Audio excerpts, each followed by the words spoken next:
কোরআন যার অন্তরের মধ্যে কলবের মধ্যে রয়েছে, কোরআন যার আমলের মধ্যে রয়েছে, আশা করি শপথ করে বলতে পারবো একজন এরকম জ্ঞানী স্কলার পণ্ডিত কোরআনের পাখি তার পিতামাতা বৃদ্ধাশ্রমে থাকে এমন কেউ কখনো দেখাতে পারবেন না। সে জানে কোরআনের মধ্যে পিতামাতার সেবার কথা রয়েছে, সে জানে কোরআনের মধ্যে পিতা মাতার সাথে সৎ আচরণের কথা রয়েছে, সে জানে কোরআনের মধ্যে রয়েছে পিতা মাতার সাথে কেমন আচরণ করতে হবে। সে কখনো পিতা মাতার সাথে অশোভনীয় আচরণ কখনো করবে না, কখনো পিতা মাতাকে বৃদ্ধাশ্রমে পাঠাবে না। পিতা মাতা না খাই সন্তানদেরকে খাওয়াইছে, ছেলেকে খাওয়াইছে, মেয়েদেরকে খাওয়াইছে, পড়াইছে। পিতামাতা অনেকে স্বাক্ষর দিতে পারে না, কিন্তু ছেলেদেরকে মেয়েদেরকে ভালো ভালো নাম করা ভার্সিটিতে পড়ায়। এই ছেলেমেয়েরা বড় হয়ে সে 5 তলা বাড়ির মালিক, কিন্তু বাপের জন্য একটা রুমের ব্যবস্থা হয় না। ওই ছেলে 7 তলা ঢাকা গুলশানে 7 তলা ভবনের মালিক, কিন্তু বাপের জন্য মায়ের জন্য একটা কক্ষের রুমের ব্যবস্থা হয় না। এই সন্তান ঢাকা গুলশানে 15 তলার মালিক,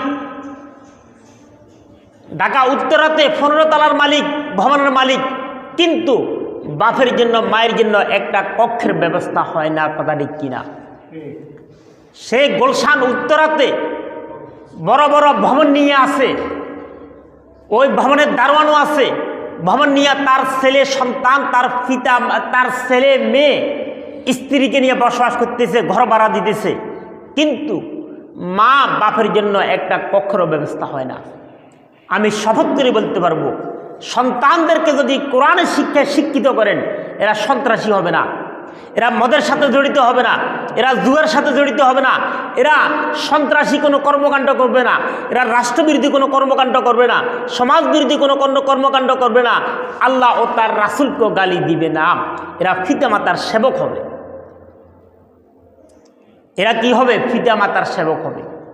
তাই আমাদের সন্তানদেরকে আমরা কোরআনের পাখি, কোরআনের পণ্ডিত, দ্বীনি শিক্ষায় শিক্ষিত করা আমাদের একান্ত কর্তব্য। বাংলাদেশে লক্ষ লক্ষ মসজিদ রয়েছে,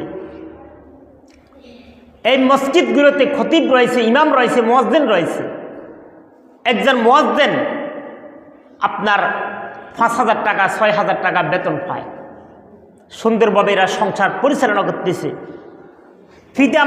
পিতামাতার সেবক হচ্ছে, পিতামাতার খেদমত করতেছে, পিতামাতাকে দেখাশোনা করতেছে। এই সন্তানরা এই মসজিদের মুয়াজ্জিন 5,000 টাকা বেতনে চাকরি করে তার পিতামাতা নিয়ে সুন্দরভাবে বসবাস করতেছে। সে যে ভবনের মধ্যে রয়েছে পিতামাতা ওই ভবনের মধ্যে রয়েছে এমন না, তার পিতামাতা বাড়িতে রয়েছে, সে ঢাকা গুলশান 15 তলা বাড়ির মালিক, এরকম না, একজনও দেখাতে পারবেন না। এই কোরআনের শিক্ষায় শিক্ষিতরা বাংলাদেশের এমন কোনো স্তর আস্তানা নাই যেখানে কোরআনের পাখিরা, কোরআনের স্কলাররা নাই। কার কারণে? কোরআনের কারণে। একজন মসজিদের ইমাম, আমরা যখন ইমাম নিয়োগ দিব তখন আমরা চাই সর্বনিম্ন কত টাকায় ইমাম নিয়োগ দেওয়া যায়। যখন খতিব নিয়োগ দিব তখন আমরা চাই সর্বনিম্ন কত টাকা নিয়োগে দেওয়া যায়। যখন আমরা মুয়াজ্জিন নিয়োগ দিব তখন আমরা চাই, চেষ্টা করি কত টাকা, সর্বনিম্ন কত টাকায় নিয়োগ দেওয়া যায়। কিন্তু আমরা চাকরি করি, আমরা ব্যবসা করি, মাসে আমাদের 1 লক্ষ টাকা ইনকাম, মাসে আমাদের 50,000 টাকা ইনকাম, মাসে আমাদের 40,000 টাকা ইনকাম। যেভাবে এত টাকা ইনকাম করে সংসারকে রক্ষণাবেক্ষণ পরিচালনা করতেছে, তার চাইতে আরও সুন্দরভাবে পরিচালনা করতেছে একজন মুয়াজ্জিন তার পরিবারকে। কথা ঠিক কিনা? কার কারণে? একমাত্র কোরআনের কারণে। তার কলমের মধ্যে, তার অন্তরের মধ্যে, তার আমলের মধ্যে কি রয়েছে? কোরআন রয়েছে। যার মধ্যে কোরআন রয়েছে সে কখনো সমাজ বিদ্বেষী, ইসলাম বিদ্বেষী, রাষ্ট্র বিদ্বেষী কোনো কর্মকাণ্ডে কখনো জড়িত হইতে পারে না। আপনারা হতভম্ব হবেন, মসজিদের মুয়াজ্জিন 5,000 টাকা বেতনে চাকরি করতেছে, আপনি যা খাইতেছেন সেও তা খাইতেছে, আপনি যা চলতেছেন সে মানুষের কাছ থেকে টাকা ধার নিতেছে না, ধার দেওয়ারও ক্ষমতা নাই। আহামারি সম্পদ রয়েছে এরকম না, মানুষের কাছ থেকে টাকা ধার নে না, আবার মানুষকে ধার দেওয়ার ওই সুযোগ, ওই ক্ষমতা তার কাছে নাই। এমন সুন্দরভাবে সংসারকে পরিচালনা করতেছে। অথচ আপনার সন্তান বিদেশ থেকে মাসে 50,000 টাকা, 1 লক্ষ টাকা, 30,000 টাকা পাঠায়, মসজিদের মুয়াজ্জিন ইমাম খতিব যেভাবে সংসারকে পরিচালনা করতেছে, আপনি 50,000 টাকা, 1 লক্ষ টাকায় ওই সুন্দরভাবে ওইরকম সুন্দরভাবে সংসার পরিচালনার পক্ষে আদৌ আপনার পক্ষে কখনো কিনা সম্ভব না। কিন্তু একজন মসজিদের মুয়াজ্জিন ইমাম খতিব তারা পরিচালনা করতেছে কার কারণে? কোরআনের কারণে। তার কলবের মধ্যে, তার আমলের মধ্যে কি রয়েছে? কোরআন রয়েছে। এই কোরআন মানুষকে সবসময় কি করে? আলোর দিকে নিয়ে যায়। তাই আমাদের সন্তানদেরকে কোরআনের শিক্ষায় শিক্ষিত করেন, সন্তানদেরকে কোরআনের পাখি বানান, সন্তানদেরকে কোরআন শিখান। আল্লাহ পাক রব্বুল আলামিন সূরা ফাতিরের মধ্যে ইরশাদ করেন, ওয়া মিনান নাস ওয়াদ দাওয়াবি ওয়াল আনআমি মুখতালিফুন আলওয়ানু কাযালিকা ইন্নামা ইয়াখশাল্লাহ মিন ইবাদিহিল উলামা।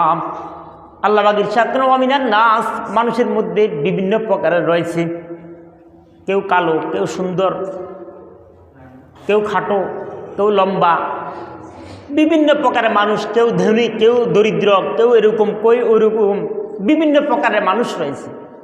আল্লাহ পাক বলতেছে, কাযালিকা ইন্নামা ইয়াখশাল্লাহ মিন ইবাদিহিল উলামা, যেভাবে মানুষের মধ্যে বিভিন্ন প্রকারের বিভিন্ন শ্রেণীর রয়েছে, পশু পাখি জীবজন্তুর মধ্যে বিভিন্ন প্রকারের রয়েছে। হাঁস তার এক অবস্থা, গরু তার এক অবস্থা, মুরগি তার এক অবস্থা, ছাগল তার এক অবস্থা, দুম্বা তার এক অবস্থা, ওঁট তার এক অবস্থা। আল্লাহ পাক বলতেছে, যেভাবে মানুষের মধ্যে বিভিন্ন প্রকারের রয়েছে, জীবজন্তু কীট পতঙ্গ পশু পাখির মধ্যে বিভিন্ন প্রকারের রয়েছে, কাযালিকা অনুরূপভাবে আল্লাহ ঘোষণা করে, ইন্নামা ইয়াখশাল্লাহ মিন ইবাদিহিল উলামা, যাদের কলবের মধ্যে, অন্তরের মধ্যে কোরআন রয়েছে, আল্লাহ পাকের ভয়ভীতি রয়েছে, যারা জ্ঞানী তারাই আল্লাহকে কি করে? যথাযথ ভয় করে। আল্লাহ পাক রব্বুল আলামিন সূরা মুজাদালার মধ্যে ইরশাদ করেন, ইয়ারফাইল্লাহুল্লাযীনা আমানু মিনকুম ওয়াল্লাযীনা উতুল ইলমা দারাজাত। আল্লাহ পাক বলেন, ইয়ারফাইল্লাহুল্লাযীনা আমানু মিনকুম। সূরা মুজাদালার 11 নম্বর আয়াত আল্লাহই ঘোষণা করেন যে মানুষকে আমি সম্মানিত করি। সম্মান কারো পিঠে লেখা থাকে না, কারো গায়ে লেখা থাকে না, কারো পেটে লেখা থাকে না, কারো কপালে লেখা থাকে না, কারো চেহারা লেখা থাকে না। আল্লাহ পাক ঘোষণা করেন, আমি মানুষকে সম্মানিত করি। ইয়ারফাইল্লাহুল্লাযীনা আমানু মিনকুম, যারা ঈমান এনেছে তাদেরকে আমি সম্মানিত করি।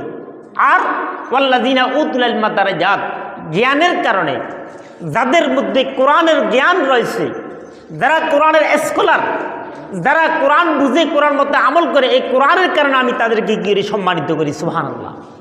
ঘোষণাকার আল্লাহ। আল্লাহ পাক সূরা জুমার মধ্যে ইরশাদ করেন, কুল হাল ইয়াস্তাবিল্লাযীনা ইয়ালামুনা ওয়াল্লাযীনা লা ইয়ালামুন। আল্লাহ পাক বলেন, ও মুহাম্মদ আপনি মানুষকে বলুন, কুল আপনি বলুন, হাল ইয়াস্তাবিল্লাযীনা ইয়ালামুন, যারা জানে, ওয়াল্লাযীনা লা ইয়ালামুন, যারা জানে না। যারা কোরআন জানে, যারা কোরআন জানে না, যারা কোরআন মতে চলে, যারা কোরআন মতে চলে না, যারা জ্ঞানী আর যারা জ্ঞানী না। হাল ইয়াস্তাবিল্লাযীনা ইয়ালামুনা ওয়াল্লাযীনা লা ইয়ালামুন, তারা কি সমান? কে বলতেছে? আল্লাহ। যারা কোরআন জানে আর যারা কোরআন জানে না, তারা কখনো কিনো এক সমান নয়। তাই আমাদের সন্তানদেরকে আমরা দ্বীনি শিক্ষায় শিক্ষিত করা আমাদের একান্ত কর্তব্য।